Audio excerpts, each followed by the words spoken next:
Philadelphia. Joining us now, retired LAPD Sergeant Cheryl Dorsey. She's the author of the book Black and Blue. Also joining us here, a law enforcement analyst, Charles Ramsey, once led the police departments in both Philadelphia as well as here in Washington.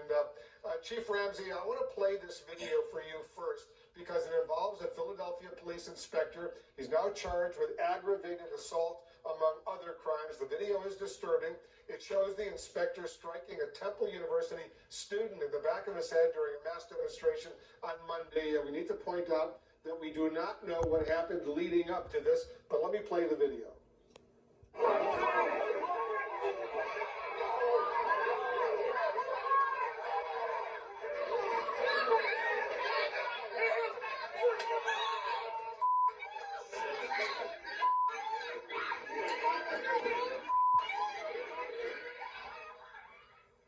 All right, Chief Ramsey, what's your reaction to that?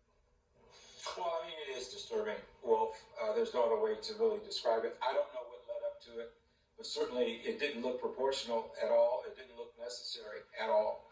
This is a ranking member of staff inspector, so he's ranking officer on the scene. His job is to keep everybody else in line, and yet he's the one who is seen on the video using force like that. And it's a shame. I know him. He was a district captain during the time I was there in Philadelphia, and actually did a good job over in West Philadelphia, predominantly black part of the city, and he was really popular as a district captain over there. I don't know what happened, but this is certainly not right. You were the police commissioner there in Philadelphia. Cheryl, what are your thoughts on the video? As I watch the video, this reminds me of what I talk about all the time, contempt of cop.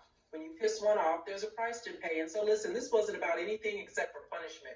He was putting in work. He was enjoying it. And I referred to the term that I've often heard bantered around as we here on the Los Angeles Police Department ready for protest, stick time.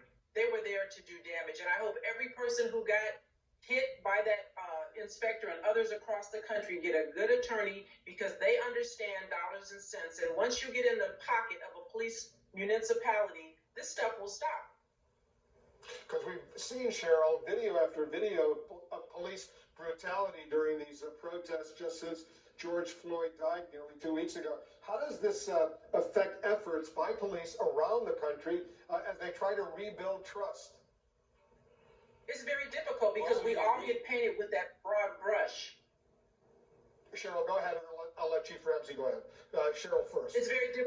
It's very difficult because we all get painted with that broad brush. They assume because you see 2 or 3 knuckleheads misbehaving that all police officers are there to abuse authority. And so it's very difficult, and it's not going to be until police departments. And here's a high-ranking official, so you know the fish rots from the head. You can imagine what his officers must be thinking it's okay to do when you see your boss out there putting in work. And as long as you have police chiefs who'll keep someone like Derek Chauvin on the department for 16, 18 personnel complaints, we're going to continue to have this issue. Due process means that officers probably can't be fired right away, but you can certainly pull a Derek Chauvin and anyone else like this inspector and put them on the desk until they either get their mind right or you get them off the department. Derek Chauvin is the police officer in Minneapolis accused of second-degree murder of George Floyd by keeping his knee on his neck for almost 9 minutes.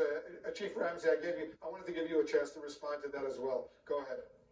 Well, I mean, it destroys trust, whatever. And trust is a very fragile thing. And obviously, we've been seeing a lot of very negative videos. There have been some positive ones with officers taking a knee and walking and protests and so forth. But these get overshadowed. Those things get overshadowed whenever you have incidents like this. And just one comment about keeping people on the job. One of the things that we need to really change is the strength of these unions that, through arbitration, are able to get officers back even after they're terminated. I've had a couple cases where I had to fire a person more than one time. And it's very difficult.